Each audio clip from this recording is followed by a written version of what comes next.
Vasanth TV ரசிகர்களுக்கு வணக்கம். இன்னைக்கும் தெரிந்து கொள்வோம் நிகழ்ச்சியில தெரியாத பல விஷயங்களை தான் தெரிஞ்சுக்க போறோம். நம்ம எல்லாருமே சன் அப்படின்ற ஒரு விஷயத்துக்கு இம்பார்ட்டன்ஸ் கொடுக்குறோம் இல்லையா? நிறைய ஐதீகங்களையும் சூரியனுக்கு இம்பார்ட்டன்ஸ் கொடுப்போம். ஆனா நம்மளுடைய உலகம் உற்பத்தி ஆகிறதுக்கும் சரி, இல்ல நம்மளுடைய வளர்ச்சிக்குமே சரி, இந்த சன் எந்த அளவுக்கு தேவைப்படுது தெரியுமா?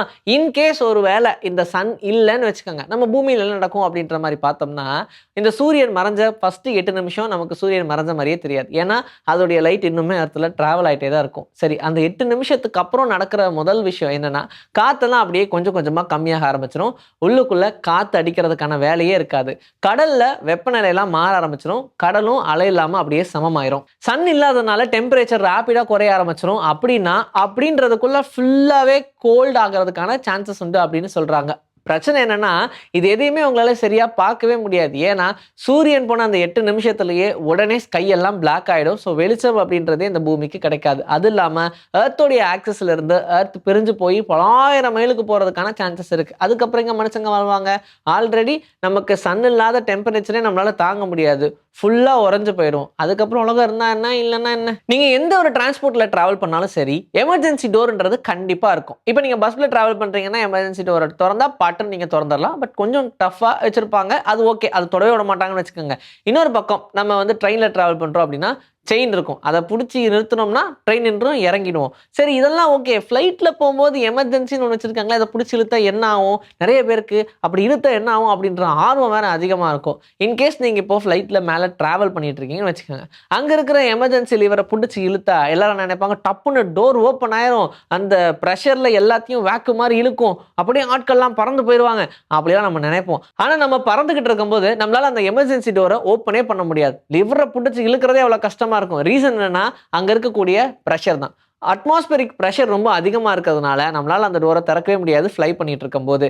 இன்கேஸ் உங்களுக்கு அதை திறக்கணும் அப்படின்னா நீங்க கிரவுண்ட்ல இருந்தா மட்டும் தான் திறக்க முடியும். அப்படியே ஏதாவது ஒரு எமர்ஜென்சி நான் இழுத்தே ஆகணும், கிளம்பி ஆகணும் அப்படின்னு நினைச்சாலும் எமர்ஜென்சி லேண்டிங் பண்ணா மட்டுமே, தரையில இருந்தால் மட்டுமே தான் அந்த லிவரையே உங்களால பிடிச்சி இழுத்து அந்த டோரை ஓப்பனே பண்ண முடியும்னு சொல்றாங்க. அப்படிலாம் முடியாது. கண்டிப்பா நான் ஒரு தடவையா அந்த எமர்ஜென்சி லிவர்ல கை வச்சேன், அவன் கை வச்ச உடனே ஆட்டோமேட்டிக்கா பைலட்டுக்கு இன்ஃபர்மேஷன் போயிடும். எந்த எமர்ஜென்சி டோரை திறக்கிறாங்க அப்படின்னு முதல் கொண்டு உடனே ஹேர் ஹோஸ்டஸ் உங்ககிட்ட வந்து அதெல்லாம் பண்ணாதீங்க, தப்புங்க, இல்லைன்னா உங்க மேல கேஸ் போட்டுருவாங்க அப்படிலாம் சொல்லி மிரட்டுவாங்க. அதனால ஜாக்கிரதையா இருங்க. என்னையா இவன் உடம்பு ஆமா ஓடு மாதிரி இருக்கே அப்படின்னு ஒரு சில பேர் கம்பேர் பண்ணுவாங்க. ஆமா ஓடு என்ன அவ்வளோ ஸ்ட்ராங்கா அப்படின்னு பார்த்தோம்னா, எஸ் ஸ்ட்ராங்கு தான். 22 கேலிபர் புல்லட் கன்னை எடுத்து பட்டுன்னு அடிச்சிங்கன்னு வச்சுக்கோங்க, அந்த புல்லட் போகிற அந்த வேகத்தில் அது உடச்சிரும் அப்படின்னு எதிர்பார்ப்பீங்க. ஆனால் அதான் கிடையாது.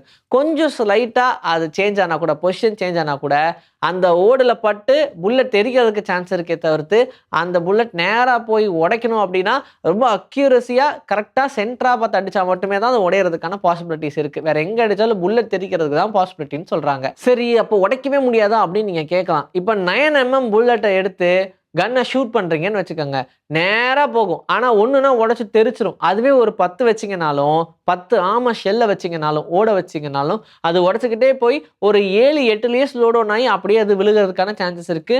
இவ்வளோ ஏன் அந்த புல்லட்டே ஓரளவுக்கு நசுங்கிறதுக்கான பாசிபிலிட்டிஸ் இருக்குன்னு சொல்றாங்க. நம்ம நினைக்கிற அளவுக்கு இல்லைனாலும் ஓரளவுக்கு ஆமையோட ஓடு ஸ்ட்ராங்கா தான் இருக்கும். ஸ்பைடர்மேன் படம் பார்த்ததுக்கு அப்புறமா எல்லாரும் ஸ்பைடர் கடிச்ச உடனே நாமளும் ஸ்பைடர்மேனா ஆயிடுவோம் அப்படின்னு சொல்லி கையில எல்லாம் ஊற ஓட்டவங்க உண்டு அப்படின்னு சொல்லலாம். என் ஃப்ரெண்ட்ஸ்லயே ஒரு 4-5 பேர் அப்படிதான். அந்த மாதிரி நிறைய பேர் கண்டிப்பா பண்ணியிருப்பாங்க.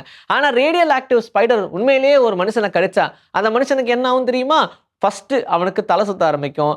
அதுக்கப்புறம் அப்படியே மயக்க வர மாதிரி இருக்கும். அடுத்ததா வாமிட் அதிகமா எடுக்க ஆரம்பிச்சிருவாங்க. பாடியில் இருக்கிற செல்ஸ் எல்லாம் ரேடியல் டேமேஜ் ஆக ஆரம்பிச்சிரும். அப்படின்னா உங்களோட ஹேர் ஃபால் நீங்க நினைக்கிறத ரொம்ப ஃபாஸ்டா இருக்கும். சும்மா கையை வச்சு இழுத்தாலே முடி வந்துரும்ன்ற லெவல்ல ஃபாஸ்ட் ஆக ஆரம்பிச்சிரும். இம்யூனிட்டி பவர்லாம் இருக்கு இல்லையா நமக்கு, அதெல்லாம் டோட்டலா டிசப்பாயிண்ட் ஆயிடும். ஏன்னா ஃபுல் அண்ட் ஃபுல் அங்க ரேடியல் டேமேஜ் ஆயிடுச்சு அப்படின்னாலே இம்யூனிட்டி அப்படின்ற ஒரு விஷயமே நம்ம பாடியில எல்லாம் போயிடும். நிறைய ரேஷஸ் வர ஆரம்பிச்சிடும், ஸ்கின் எல்லாம் அலர்ஜி வர ஆரம்பிச்சிடும். இப்படி எக்கச்சக்கங்கள். ஆனா இது ஒரு தடவை கடிச்சால் மட்டும்தான்.